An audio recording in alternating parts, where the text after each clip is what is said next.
But, man, we will keep it pushing because this next guy is the exact opposite of everything that we just described Morono as. We got Tom Aspinall, minus 230. I didn't realize he was the 13th ranked heavyweight. I didn't realize he had moved up that high. Yeah. And Sergey Spivak, I didn't realize he was the 14th ranked heavyweight. Good on both of these guys. Plus 190 underdog for Spivak. And, man, we have been shoveling coal on the Aspinall hype train. I think this is the first time we watched him fight. I mean, we've been super high on his skill set, and he's done nothing but essentially get better and prove and vindicate, us and others who believed in him. Keeps dominating. I think the world's catching on to what we saw early on. I mean, he's a problem. Yeah, 100% he's a problem. And, I think before he even came in the UFC, he was a training partner, or a sparring partner, I should say, of Tyson Fury for boxing. Yeah. So his striking is already super clean. Then he's a black belt in jiu-jitsu. I was about to say, yeah, he's like a jiu-jitsu guy. He's a jiu-jitsu instructor. His dad's a jiu-jitsu instructor. Obviously this is an exaggeration, but they're like the Gracies of Liverpool or whatever. They're like the jiu-jitsu family of their little neighborhood in England. So yeah, you're right. He's a top-level boxer, boxes with guys like Fury, but then at the same time he's like a top-end jiu-jitsu instructor. Right, which, I mean, is shocking because his striking is so good. Good. This fight's not long, so I guess we can dive into it. But his punches are fast, they're strong, they're straight, they're crisp, and that's not to mention that his octagon control, his striking defense is super good. Even in the clinch, he seems strong. Yeah, and that's what. And even when the fight, so this fight only lasted 2 minutes and 30 seconds. The finishing blow was a short elbow, and even that impressed me. So he does such a good job of mixing the martial arts. Usually if there's a jiu-jitsu black belt who boxes, it's you can tell he's gonna box and do jiu-jitsu, and we've talked about this with other guys that they're not that good at the in-between. He's so good at the in-between, and he's so good at mixing it all together and blending it. And like I said, a guy who mainly does jiu-jitsu and boxing, to have the presence of mind to do in the words of Bisping, cheeky elbow right in there, just slid it right in, just so smooth and quick that it was hard to even tell that it was an elbow until you saw it in slow-mo. It was so quick and so slick and so effective. And like I said, I mean, his movement, his hand speed, he seems to be getting in better and better shape every fight. What's not to like? Yeah, I mean, I'm huge on Aspinall, man, especially like you're saying, they get in that close clinch and he lands that huge short right elbow that drops Spivak, and then he just pours it on too. He knew immediately to go for the finish right there. And that gives him, out of his 4 UFC wins, all 4 finishes, 3 KOs, 1 sub, 3 first-round KOs, and the sub is over Arlovsky in the second round. Yeah. The dude's track record. The sub over Arlovsky is a great grappler. So, for me, whenever I look at Aspinall and I'm thinking he's ranked 13, it really makes me think he's going to be in the top 5 here pretty soon. I really think that for Tom Aspinall. So I'm going to make a spicy take, and I'm not even saying it's necessarily a take because it's just a hypothetical more than anything. But all right, so Cyril Gane, top flight Muay Thai kickboxer, right? But that's essentially his skill. He has halfway decent wrestling, but he's a striker. All right, so to me, if you sub out, if you take Gane's kicks and replace it with black belt jiu-jitsu, I think that's kind of what we're looking at here with Aspinall. I mean, not as much of a freak athlete, but still a plus athlete for the heavyweight division. And still 6'5", and still only 250 pounds, so he keeps in good shape. Great shape, similar size to Gane. Like I said, he doesn't have the kicks that Gane has. But I think if you just swap out those kicks for high-level jiu-jitsu, is that potentially even better? I think he might be a better striker too, man. I really do think his hands are super legit. Hands, yeah, but like I said, Gane's kicks are his whole thing. How he's able to kick that, that range, the movement too, keep the fight where he wants. I think Aspinall's probably going to be easier to take down than a Gane because he lets you get closer because he likes that boxing range. But if you do get him down, no, that's what I'm saying. It's a very interesting trade-off that I'm not so. And obviously we're getting ahead of ourselves slightly, maybe not though. And it is a purely hypothetical. But like I said, if you swap out Gane's kicks for black belt in jiu-jitsu, like, is that a skill set that you'd rather have on paper? Like, if you were creating a character on a video game, like, would you rather have the ground game of Aspinall, like, but Or you his still or essentially have the high-level hands and footwork of a Gon? Man, the other thing too that Aspinall has though is striking defense. Spivak threw 11, Yeah. 11 punches. He didn't hit one last night. And I granted that's only 11 punches, but to dodge 11 punches in a row and then dominate a guy in the clinch, that close one, landing punches in the clinch is that hard.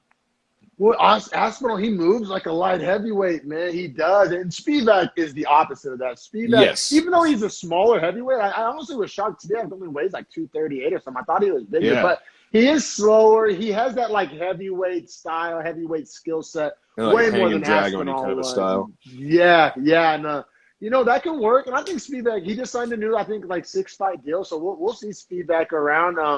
And he's a good heavyweight. I think he's a good test for a lot of the young coming up guys. I think he has a way lower ceiling than Aspinall, which we saw. But like, man, maybe it's recency bias, but like we've watched a lot of Cyril Gane fights lately, relatively speaking. Like, it's just hard for me not to think of Cyril Gane when I see Aspinall, when I see a heavyweight moving like that, athletic like that, speed like that.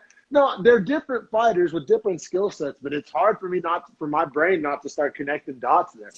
Oh, 100%, man. And then now here's my one problem with Aspinall from last night: the call out at the end. It's trash. He did man. the same. Him and Shore must have went to the same fight promotion school.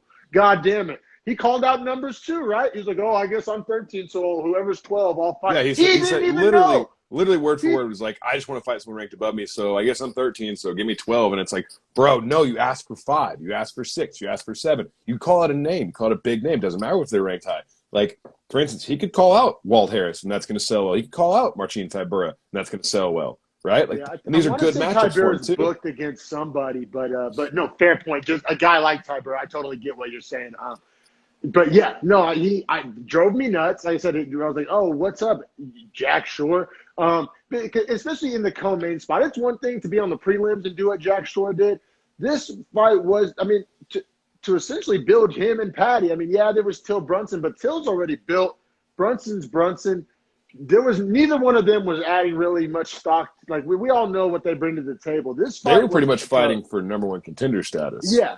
But as far as like who this fight was built around to prop up, it was Patty. It was Patty, and it was Tom, Aspinall. And Jack Shore would be like your tertiary guy because he's still from Wales, still undefeated. So it was an easy build for them in the fight. But actually drawing eyes and bringing people to the sport, to this event, was Aspinall, Patty template. And we all know that heavyweights and heavyweight like contenders and exciting heavyweights capture the imagination and more than anything else. And you can rise the fastest in that division. See Cyril Gane. Took him like, you know what I mean? And yeah, he's essentially wanting to slow. Yeah, he's essentially wanting to slow roll his own career, and